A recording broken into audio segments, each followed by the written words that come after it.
maanta waa inaan baxo oo aan raadiyo qofka aan dunida ugu jeclahay, waayo qofkaasi in muddo ah dhaayahayga ma saareen ama ma arkin. waxaa dhici karto qofkaasi inuu nool yahay, sidoo kale waxaa dhici karta qofkaasi inuusan dunida guudkeeda saarnayn oo uu rabxay ama geeriyooday oo uusan nooleen. haddaba aniga fadhi iima yeelo, waa in aan baxaa oo aan qoftaasi raadiyo. qoftaasina waa qofta aan dunida ugu jeclahay, qof kalena ma ahan, waa Salmo. aniga ma sigaar cabidda iyo khamri cabidda ayaan caqli ka dhigtaa? taasi ma ahan caqli. Faysal, waa inaa baxdaa oo aad raadisaa qofkaas haddada sida ugu dhaqsiyaha badan weliba. alla, waatanaa Salmadii aan jeclaa. miskiinta iyadana meel ayay keligeed iska taagan tahay oo aniga ayay iga fikiraysaa. dhoola caddeyskeeda marka aan soo xasuusto, waxaan xasuusanayaa jaceylkiina dhex maray. haddana sidii aan ku wajihi lahaa ama aan kula hadli lahaa cabsi weyn ayaan ka qabaa aniga. bal inteen ka bilaabaa? sug aan la hadle. Salmo, seetaa abaayo? aboowe, waan fiicanahay aniga. adiga lagu waaya xaggee ka baxday? haa, aniga waa runtaa, waan waaye. keen bal xoogaha kuu shube. iska dhaafaysa dhibin aboo. maya, waan kuu shubaa aniga. ila cab biyahan.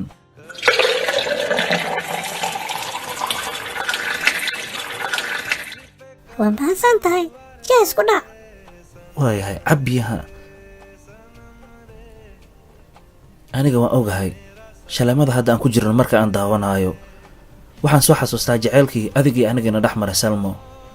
waxaa dhici karto adiga filimka inaad daawanaysid, laakiinse adiga ayaan ku daawanayaa. adiga ayaa mar walba kugu mashquulsanahay. aniga ma aqaano waxaan sameeyo. gacantaadii gacanteyda marka aan sidaan isku gashano, waxaan soo xasuusanayaa waagii jaceylka aan bilaabi jirnay. haa, waa runtii, beenteyna ma ahan middaas.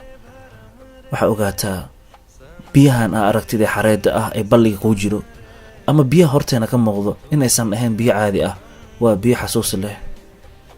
aniga waxaan jeclahay mar walba baashadaada, inaan ku baashiyeeyo, inaan agtaada joogo, in aan mar walba farxaddaada helo. Salmo, waa ku jeclahay abaayo, weliba si xad dhaafan kuu jeclaa, la-aantaana ma noolaan kara aniga. adiga waxaa laga yaabaa inaad keligaaga seexatid, iskana soo toostid adigoo dhibna qabin, walbahar iyo fikirna toonna uu ku gelin, laakiin aniga waan ku jeclahay.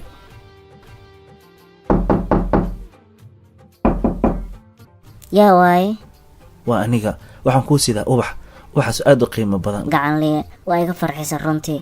aniga mar walba waxaan jeclahay laabtaada inaan sidaan u saarnaado. alla digsiga u gubtay. macaane, maxaa isku dhibaysa adiga? aniga kuu karin lahaa oo jiifkaa kuu keen lahaa. qaali, ma la socotaa marka sidaan aan laabtaada ugu jiifo oo tv-ga aan kugula daawanayo inaan wax walba dareemo? fiiri, waa baxaynaa hadda, waa xilli dambe, waa saq dhexe. waayo haddii aan hadda sii joogno magaalada intan ka badan, dhibaato inayna soo gaartaa laga yaabaa, waayo labadina waa cabsannahay. waxaa dhici karto in dadka iyo tuugada ay naga faa'iidaystaan. aniga dubladda keligay ma ciyaari karo, waayo waxaan ka helaa aadna uga farxaa adiga marka ila ciyaaraysa. waana kaa rey kaal arag hadda, soo runtee ma ahaan. iska kii cafiyaan ku baryaa intii dembi aan kaa galay. sokor kaal inta soo korno, waxaan rabaa inaan ku tuso New York quruxdeeda. halkan fiiri, adduunka dadka qaarkood nasiib u malaan inay Maraykanka iyo New York imaadaan oo daarahaas mataanaha ay sidaa u daawadaan. hoostayna waxaa maraya baddana doon ayaa socoto. anigana waxaan jeclahay in adduunka dhan halkan ka daawado adiga oo ila joogo. weliba saaka sidaan usoo istaagna ilaa hadda gabalac waan taagannahay.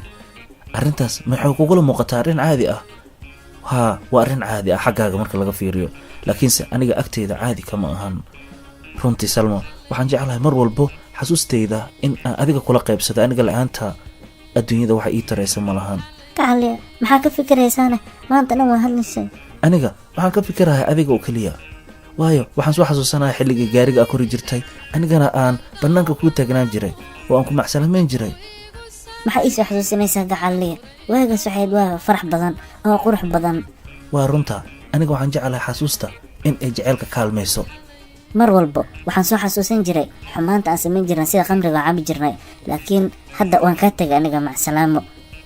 waayahay, iska bax haddii aad doontid, laakiin waxaa ogaataa aniga inaan ku jecelahay oo aan keligay bannaanka joogo, keligay kursiga ku fadhiya salootada. mar walbana waxaan isdhihi jiray adduunka weligaa cidlo ma noqonaysid haddii aa mar salmadaada dib u heshid. aan ku baryaa mar kale hase sidaasaa i yeelin, mar dambana ha cidleenin. adduunyadan waxaan ogaataa in nolosha keli aysan ku fiicneen. dhambaalkan aan kuu soo dirayaana waa dardaarankii igu kaa dambeeyey. haddii mar dambe inaan kugu xiise ku waayey aa ogaan weyso, ogow anigan adduunyadan waan kuu firaaqeynayaa, waan kuu cidleynayaa si keliga aa u ogaatid kelinimada iyo cidlanimada wax ay tarayso iyo wax ay tahay dhibkii xanuunka ay leedahay. fariintiina waan diray, bal aan ka warsugo waxay isoo dhihi doonto qoftan. waxay isku malaysaa adduunyada ida keligeed inay ka jirto, mise waan ka noqdaa messajka iyo fariinta. iska dhaafaa u dirin, waa saq dhexe, keliga ayaa kursiga ku fadhidid, cabada oo dhanna waa soo jeeday. iyadana haddii u dirtid messajka ama fariintan waxaa laga yaabaa inaysan kaaga soo jawaabin. waxaa laga yaabaa inaad iska seexatid inay kuu roon tahay, waana sax, laakiin hurdo xaggee taalaane.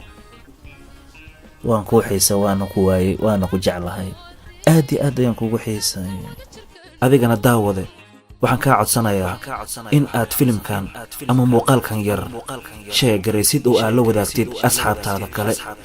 waa Faysal oo ku leh ha ka noogin midaas.